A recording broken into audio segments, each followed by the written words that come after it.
ഒന്നാം ലോകമഹായുദ്ധം. എല്ലാ യുദ്ധങ്ങളും അവസാനിപ്പിക്കാൻ പോന്നൊരു യുദ്ധം.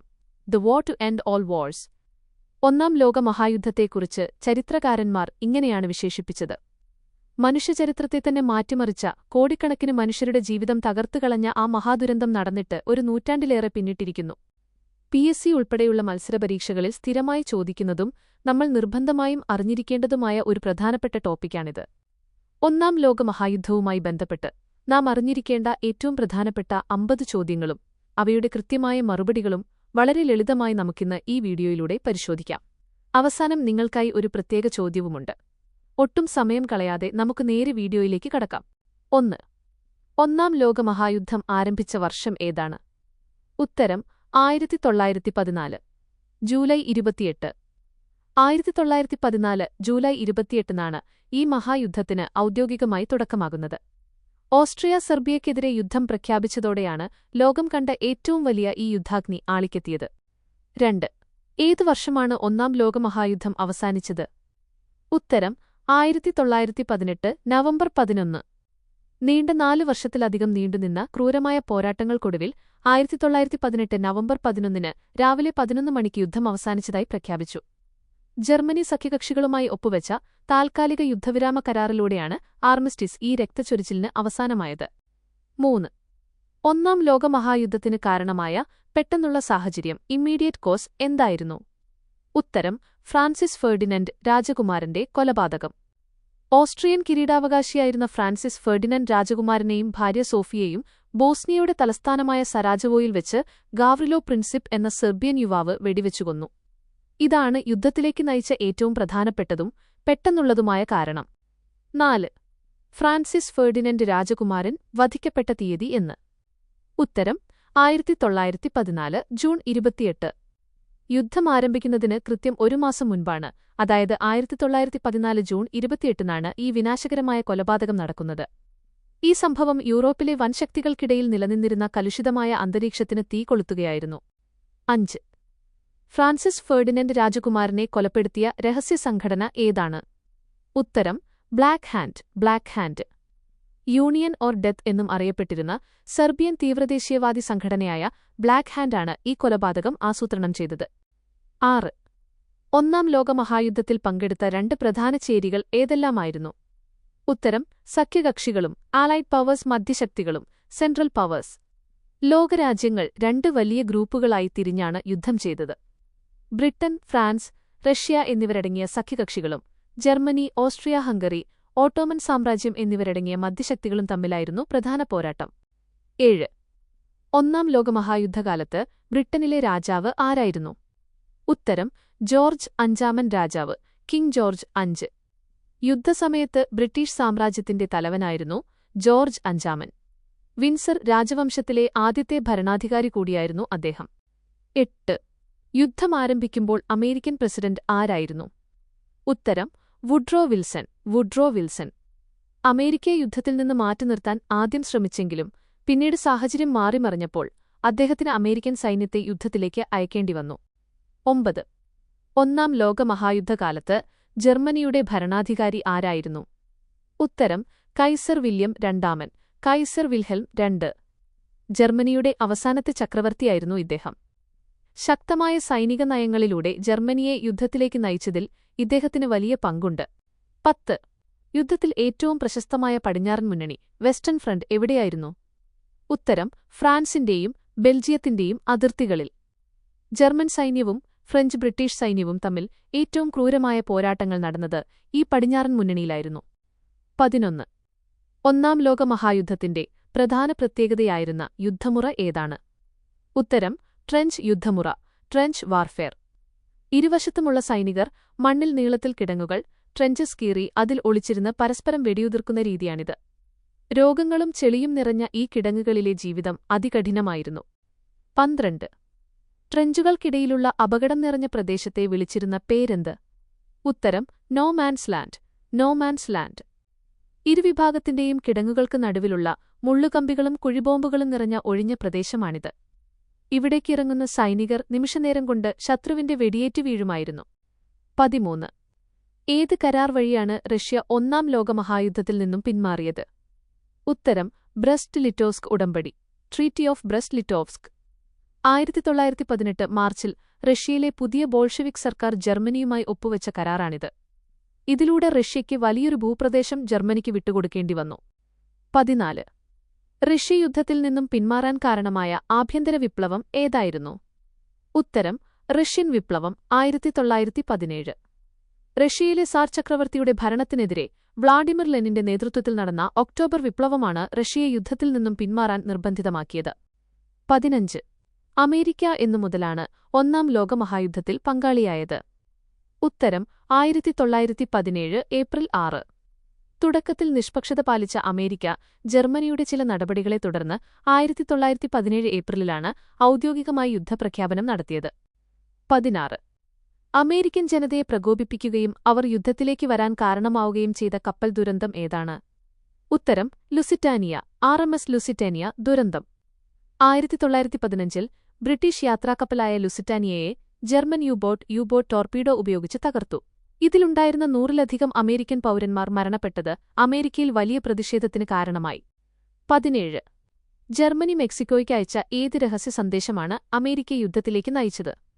ഉത്തരം സിമ്മർമാൻ ടെലിഗ്രാം.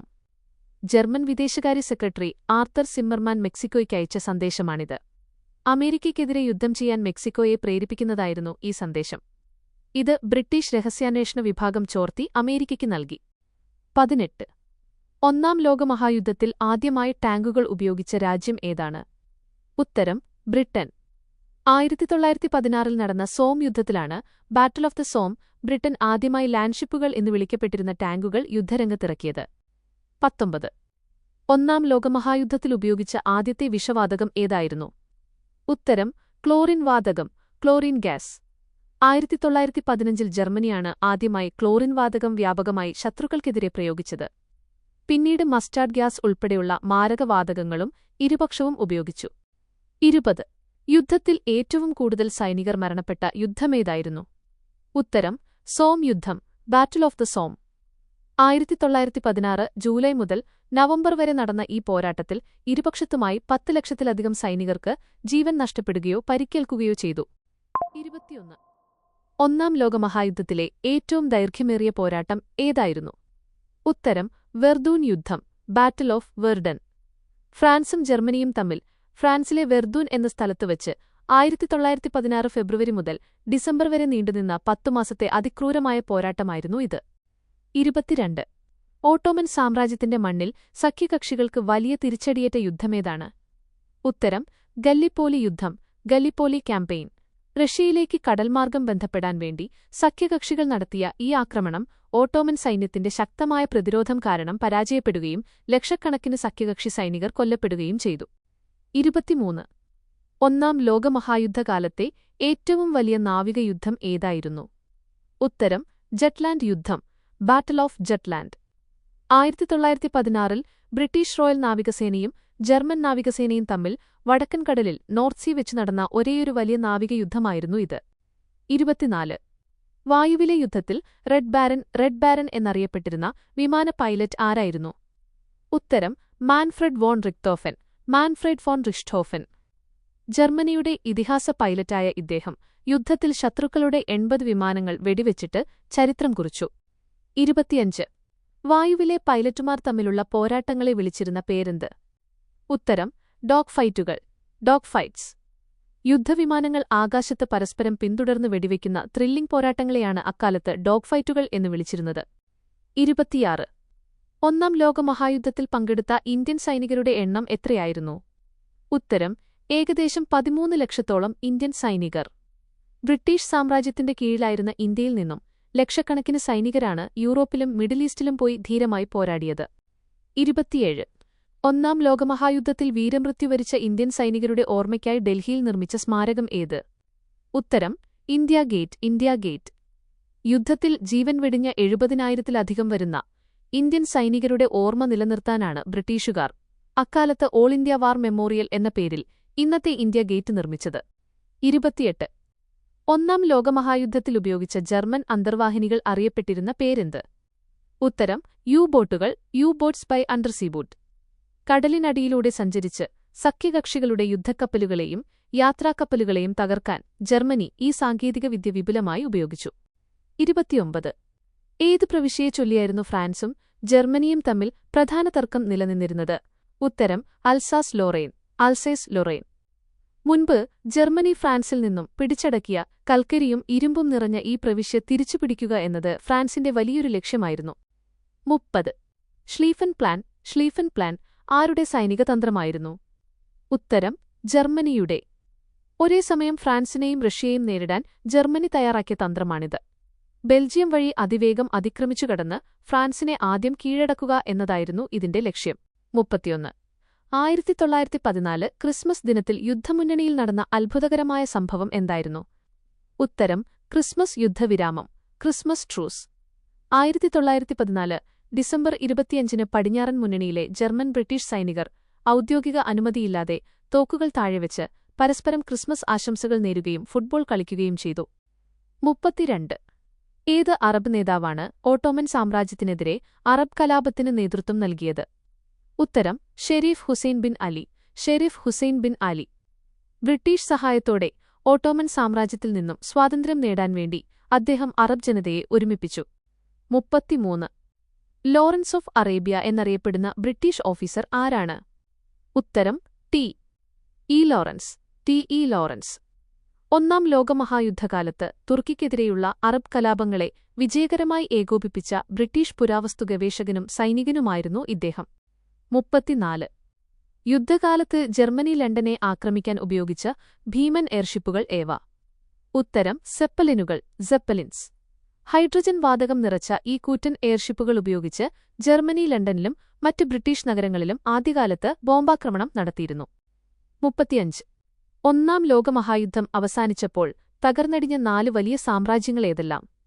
ഉത്തരം ജർമ്മൻ, റഷ്യൻ, ഓസ്ട്രോ-ഹംഗേറിയൻ, ഓട്ടോമൻ സാമ്രാജ്യങ്ങൾ. യുദ്ധത്തിന്റെ ഫലമായി ഈ 4 വലിയ സാമ്രാജ്യത്വ ശക്തികളുടെയും ഭരണം അവസാനിക്കുകയും യൂറോപ്പിന്റെ ഭൂപടം തന്നെ മാറിമറിയുകയും ചെയ്തു. 36. പോളണ്ട് ഒരു സ്വതന്ത്ര രാജ്യമായി മാറിയത് ഏത് യുദ്ധത്തിനു ശേഷമാണ്? ഉത്തരം ഒന്നാം ലോകമഹായുദ്ധം.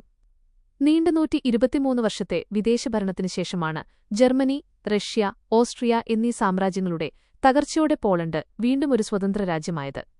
37. ഒന്നാം ലോകമഹായുദ്ധത്തിനു ശേഷം രൂപീകരിക്കപ്പെട്ട ലോക സമാധാന സംഘടന ഏതാണ്? ഉത്തരം ലീഗ് ഓഫ് നേഷൻസ്. ഇനിയൊരു ലോകമഹായുദ്ധമുണ്ടാകാതിരിക്കാൻ അന്താരാഷ്ട്ര തർക്കങ്ങൾ ചർച്ചയിലൂടെ പരിഹരിക്കാനായി രൂപീകരിച്ച ആദ്യത്തെ ആഗോള സംഘടനയാണിത്. ഇന്നത്തെ ഐക്യരാഷ്ട്രസഭയുടെ UN മുൻഗാമി കൂടിയാണിത്. 38. ലീഗ് ഓഫ് നേഷൻസ് നിലവിൽ വന്ന വർഷം ഏത്? ഉത്തരം 1920 ജനുവരി 10. ഒന്നാം ലോകമഹായുദ്ധത്തിന് കാരണമായ ഉടമ്പടികളുടെ ഭാഗമായി ജനീവ ആസ്ഥാനമായാണ് ഈ സംഘടന രൂപീകൃതമായത്. 39. ഒന്നാം ലോകമഹായുദ്ധത്തിന് ഔദ്യോഗികമായി അന്ത്യം കുറിച്ച ഉടമ്പടി ഏതാണ്? ഉത്തരം വേഴ്സായ് ഉടമ്പടി, ട്രീറ്റി ഓഫ് വെർസായ്. 1919 ജൂൺ 28 ഫ്രാൻസിലെ വേഴ്സായ് കൊട്ടാരത്തിൽ വെച്ച് സഖ്യകക്ഷികളും ജർമ്മനിയും ഒപ്പുവെച്ച ഈ ഉടമ്പടിയോടെയാണ് യുദ്ധത്തിന് ഔദ്യോഗിക വിരാമമായത്. 40. വേഴ്സായ് ഉടമ്പടി ജർമ്മനിയെ എങ്ങനെയാണ് ബാധിച്ചത്? ഉത്തരം ജർമ്മനിക്ക് വലിയ സാമ്പത്തിക ഭൂമി നഷ്ടങ്ങളുണ്ടായി. ഈ ഉടമ്പടി ജർമ്മനിയെ പൂർണ്ണമായും അപമാനിക്കുന്നതായിരുന്നു. വലിയ തുക യുദ്ധനഷ്ടപരിഹാരമായി ചോദിക്കുകയും ജർമ്മനിയുടെ സൈന്യത്തെ കണിശമായി പരിമിതപ്പെടുത്തുകയും ചെയ്തു. ഇതാണ് പിന്നീട് ഹിറ്റ്ലറുടെ വളർച്ചയ്ക്കും രണ്ടാം ലോകമഹായുദ്ധത്തിനും കാരണമായത്. 41.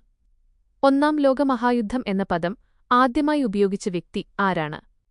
ഉത്തരം ഏണസ്റ്റ് ഹാക്കൽ. 1914 സെപ്റ്റംബറിൽ ജർമ്മൻ ജീവശാസ്ത്രജ്ഞനായ ഏണസ്റ്റ് ഹെക്കലാണ് ഈ യുദ്ധത്തിന്റെ വ്യാപ്തി കണ്ട് ഇതിനെ ഒന്നാം ലോകമഹായുദ്ധം എന്ന് ആദ്യം വിശേഷിപ്പിച്ചത്. 42. ഒന്നാം ലോകമഹായുദ്ധം അവസാനിച്ച നവംബർ 11 ഇന്ന് അറിയപ്പെടുന്നത് എങ്ങനെയാണ്? ഉത്തരം വെറ്ററൻസ് ഡേ അല്ലെങ്കിൽ റിമംബ്രൻസ് ഡേ. യുദ്ധത്തിൽ പങ്കെടുത്ത സൈനികരുടെ ഓർമ്മ പുതുക്കാനും അവരെ ആദരിക്കാനും ലോകമെമ്പാടും ഈ ദിവസം പ്രത്യേക ചടങ്ങുകളോടെ ആചരിക്കുന്നു. 43. റിമംബറൻസ് ഡേയുടെ പ്രതീകമായി ഉപയോഗിക്കുന്ന പുഷ്പം ഏതാണ്? ഉത്തരം പോപ്പി പൂവ്, റെഡ് പോപ്പി. ബെൽജിയത്തിലെ യുദ്ധക്കളങ്ങളിൽ ചോരയൊഴുകിയ മണ്ണിൽ ആദ്യം വിരിഞ്ഞത് ഈ ചുവന്ന പോപ്പിപ്പൂക്കളായിരുന്നു. അതുകൊണ്ട് യുദ്ധത്തിൽ മരിച്ചവരുടെ സ്മരണയ്ക്കായി ആളുകൾ പോപ്പിപ്പൂക്കൾ ധരിക്കുന്നു. 44. ഒന്നാം ലോകമഹായുദ്ധത്തിന്റെ ചരിത്രം പറയുന്ന പ്രശസ്തമായ all quiet on the western front എന്ന നോവൽ എഴുതിയത് ആര്? ഉത്തരം Erich Maria Remarque. Erich Maria Remarque. മുൻ ജർമ്മൻ സൈനികനായ ഇദ്ദേഹം എഴുതിയ ഈ നോവൽ യുദ്ധത്തിന്റെ ക്രൂരതയും സൈനികരുടെ മാനസിക സംഘർഷങ്ങളും ലോകത്തിനു മുന്നിൽ തുറന്നുകാട്ടി. 45. ജർമ്മനിയുടെ ഏത് പ്രശസ്ത കപ്പലാണ് ഒന്നാം ലോകമഹായുദ്ധത്തിൽ മദ്രാസ് ഇന്നത്തെ ചെന്നൈ നഗരത്തെ ആക്രമിച്ചത്? ഉത്തരം SMS എംഡൻ. SMS Emden. 1914 സെപ്റ്റംബറിൽ എംഡൻ കപ്പൽ മദ്രാസ് തുറമുഖത്ത് ബോംബാക്രമണം നടത്തി വലിയ നാശനഷ്ടങ്ങൾ വരുത്തി. മലയാളത്തിൽ ഇന്നും ഭീകരന്മാരെ സൂചിപ്പിക്കാൻ എമണ്ടൻ എന്നുപയോഗിക്കുന്നത് ഇതിൽ നിന്നാണ്. 46. ഒന്നാം ലോകമഹായുദ്ധകാലത്ത് ഫാദർലാൻഡ് എന്നു വിളിക്കപ്പെട്ട രാജ്യം ഏതാണ്? ഉത്തരം ജർമ്മനി. ജർമ്മൻ ജനത തങ്ങളുടെ മാതൃരാജ്യത്തെ സ്നേഹത്തോടെയും അഭിമാനത്തോടെയും വിളിച്ചിരുന്ന പേരാണിത്. 47. ഒന്നാം ലോകമഹായുദ്ധത്തിൽ മെഷീൻ ഗണ്ണുകൾ വരുത്തിയ മാറ്റം എന്തായിരുന്നു? ഉത്തരം കൂട്ടക്കൊലകൾ വർദ്ധിക്കാൻ കാരണമായി. മിനിറ്റിൽ നൂറുകണക്കിന് വെടിയുണ്ടകൾ ഉതിർക്കാൻ ശേഷിയുള്ള മെഷീൻ ഗണ്ണുകൾ പ്രതിരോധം ശക്തമാക്കുകയും പരമ്പരാഗതമായ കുതിരപ്പടയെയും പീരങ്കിപ്പടയെയും അപ്രസക്തമാക്കുകയും ചെയ്തു. 48. ഒന്നാം ലോകമഹായുദ്ധത്തിൽ ആകെ മരണപ്പെട്ട സൈനികരുടെയും സാധാരണക്കാരുടെയും എണ്ണം എത്രയാണ്? ഉത്തരം ഏകദേശം 2 കോടിയോളം പേർ. ചരിത്രത്തിലെ ഏറ്റവും വലിയ കൂട്ടക്കുരുതികളിൽ ഒന്നായിരുന്നു ഇത്. ഏകദേശം 97 ലക്ഷം സൈനികരും 1 കോടിയോളം സാധാരണക്കാരും ഈ യുദ്ധത്തിൽ കൊല്ലപ്പെട്ടു. 49. ഒന്നാം ലോകമഹായുദ്ധത്തിന്റെ നേരിട്ടുള്ള ഫലമായി രൂപം കൊണ്ട മറ്റൊരു ഏകാധിപത്യ പ്രത്യയശാസ്ത്രം ഏതാണ്? ഉത്തരം ഫാഷിസം. യുദ്ധാനന്തര ഇറ്റലിയിലുണ്ടായ സാമ്പത്തിക തകർച്ചയും അസ്ഥിരതയും മുതലെടുത്താണ് ബെനിറ്റോ മുസോളിനിയുടെ നേതൃത്വത്തിൽ ഫാസിസ്റ്റ് ഭരണം രൂപം കൊണ്ടത്. 50. 50-ാമത്തെ ചോദ്യം. നമ്മുടെ 50-ാമത്തെ ചോദ്യം പ്രിയപ്പെട്ട പ്രേക്ഷകർക്ക് ഉള്ളതാണ്. ചോദ്യം ഇതാണ്: ഒന്നാം ലോകമഹായുദ്ധകാലത്ത് അമേരിക്കൻ പ്രസിഡന്റായിരുന്ന വുഡ്രോ വിൽസൺ മുന്നോട്ടുവെച്ച സമാധാനത്തിനായുള്ള പ്രസിദ്ധമായ നയം ഏതാണ്? ഒരു സൂചന തരാം. ഇതൊരു നമ്പറിലാണ് അറിയപ്പെടുന്നത്. ഉത്തരം അറിയാവുന്നവർ ഒട്ടും മടിക്കാതെ താഴെ കമന്റ് ബോക്സിൽ രേഖപ്പെടുത്തുക. അപ്പോൾ സുഹൃത്തുക്കളെ, ഒന്നാം ലോകമഹായുദ്ധത്തെക്കുറിച്ചുള്ള ഏറ്റവും പ്രധാനപ്പെട്ട ചോദ്യങ്ങളാണ് നമ്മളിന്ന് ചർച്ച ചെയ്തത്. മത്സരപരീക്ഷകൾക്ക് തയ്യാറെടുക്കുന്നവർക്ക് ഈ വിവരങ്ങൾ തീർച്ചയായും വലിയൊരു സഹായമാകും എന്ന് വിശ്വസിക്കുന്നു. ഈ വീഡിയോ നിങ്ങൾക്ക് ഉപകാരപ്പെട്ടെങ്കിൽ ദയവായി ലൈക്ക് ചെയ്യാനും നിങ്ങളുടെ കൂട്ടുകാരിലേക്ക് ഷെയർ ചെയ്യാനും മറക്കരുത്. ഇതുപോലെയുള്ള അറിവ് പകരുന്ന ചരിത്ര വീഡിയോകൾക്കായി ഈ ചാനൽ ഇപ്പോൾ തന്നെ സബ്സ്ക്രൈബ് ചെയ്യുക. അടുത്ത ഒരു നല്ല വീഡിയോയുമായി വീണ്ടും കാണാം.